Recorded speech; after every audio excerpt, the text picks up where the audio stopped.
As a fellow YouTuber, I completely understand the algorithmic game here.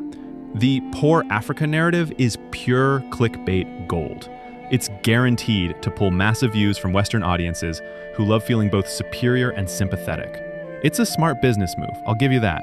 The suffering continent angle always performs well, because it feeds into exactly what Western viewers want to hear. Confirmation that their societies are superior while giving them that warm feeling of caring about those poor Africans. Brilliant content strategy, really. But let's be brutally honest about what this video actually represents.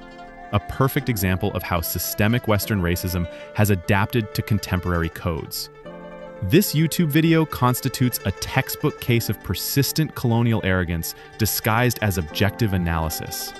Under the guise of academic inquiry, it reproduces exactly the same racist prejudices that justified centuries of exploitation and pillaging of Africa.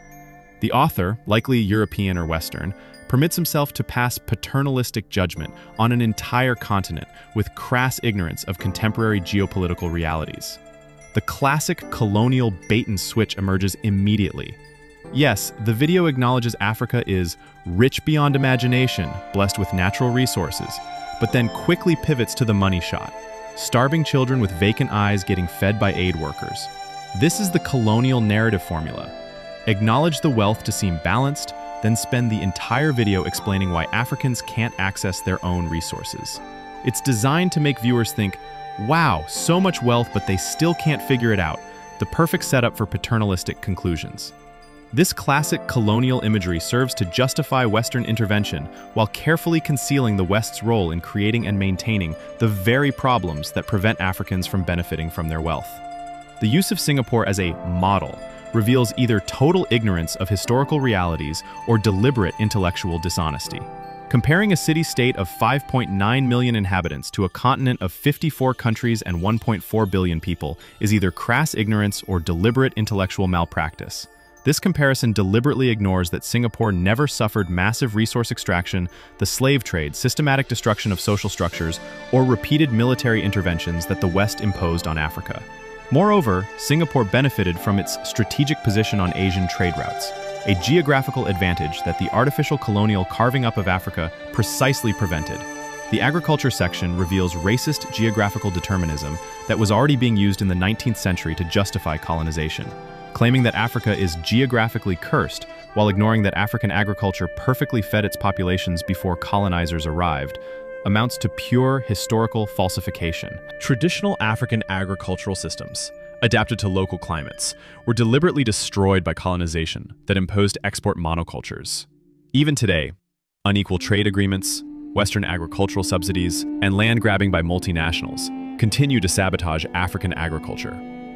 But of course, the author prefers to blame geography, rather than acknowledge these inconvenient realities. The political analysis reaches peaks of bad faith, when the author criticizes post-independence African leaders for rejecting Western capitalism. This critique totally ignores that these leaders had lived through direct colonial exploitation, and knew perfectly well that Western free trade was just a euphemism for continuing pillage under other forms. African protectionist policies were a logical and legitimate reaction to centuries of exploitation. Reproaching Africans for not trusting their former oppressors is the height of cynicism. The most revealing omission concerns ongoing neo-colonial interventions. Not a word about the 67 coups that France organized or supported in Africa since 1960. Total silence on the CFA franc that maintains 14 African countries in a colonial monetary stranglehold. Nothing about defense agreements that allow France to intervene militarily at will. Nothing about land grabbing by Western multinationals, massive tax evasion by Western companies, or predatory loans from the IMF and World Bank. This omission isn't accidental. It reveals a deliberate will to whitewash the West of its responsibilities. The passage about tribal conflicts uses classic colonial vocabulary to dehumanize Africans. Speaking of tribes in 2025 to describe sophisticated nations and ethnic groups amounts to pure racism. These tribal conflicts are actually often civil wars, fueled by Western interference, resource exploitation by multinationals, and artificial borders drawn by colonizers. But the author prefers using the term tribal, which evokes primitiveness and justifies civilizing Western intervention. While this video accuses Africans of incapacity, France still maintains several African countries under the yoke of the CFA franc, forcing them to deposit 50% of their foreign exchange reserves in the French treasury. Jacques Chirac admitted it bluntly. Without Africa, France would slide to third world power status. When leaders like Thomas Sankara in Burkina Faso or Muammar Gaddafi in Libya try to emancipate themselves from this tutelage, they end up assassinated. But today, Mali, Burkina Faso, and Niger have dared to defy the colonial order. They've stopped sending their reserves to Paris and expelled French forces. The Western response? A sudden and mysterious explosion of terrorism in exactly these three countries. Coincidence?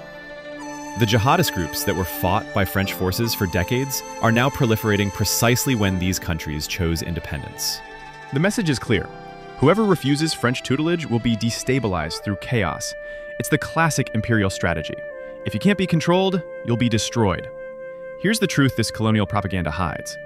The West desperately needs to maintain Africa independency to survive economically. Nigerian uranium powers French nuclear plants. Ivorian cocoa enriches Nestle. Congolese resources fuel our smartphones. The day Africa becomes truly free is the day the Western economy collapses. This video is just another element in the information war waged to maintain this exploitation. The video's conclusion reveals the essence of colonial thinking. Africa can only be saved by, quote, good leadership, meaning leadership that accepts Western domination and applies neoliberal recipes. It's exactly the same logic used by colonizers. Africans are incapable of governing themselves, they need Western guidance. This paternalistic mentality completely denies African agency and maintains the continent in an infantilized position. This video perfectly illustrates how Western systemic racism has adapted to contemporary codes. No need to speak openly of white racial superiority anymore. Just use pseudoscientific arguments about geography, biased comparisons, and strategic omissions to arrive at the same racist conclusions. The result is the same, legitimizing Western domination and absolving the West of its past and present crimes. This type of discourse isn't innocent. It serves to maintain neocolonial domination structures by formatting Western public opinion. By presenting Africa as intrinsically flawed, it justifies the continuation of exploitation under the guise of development aid. In 2025, as Africa represents 60% of the world's population under 25 and has the largest reserves of critical resources for energy transition, this type of colonial propaganda aims to maintain the continent in a subaltern position to allow the continuation of Western pillaging. The persistence of these discourses reveals that the mental decolonization of the West never took place. Europeans and their descendants continue to see Africa through the colonial prism, unable to accept that their societies got rich through exploitation, and continue to depend on this exploitation to maintain their standard of living. This video isn't an analysis. It's an exercise in neocolonial justification that deserves to be studied in universities as a perfect example of the persistence of Western systemic racism in the 21st century. If this analysis opened your eyes to Western media manipulations concerning Africa, subscribe to the channel for more uncompromising deconstructions of neocolonial propaganda. Share widely so these uncomfortable truths reach as many people as possible.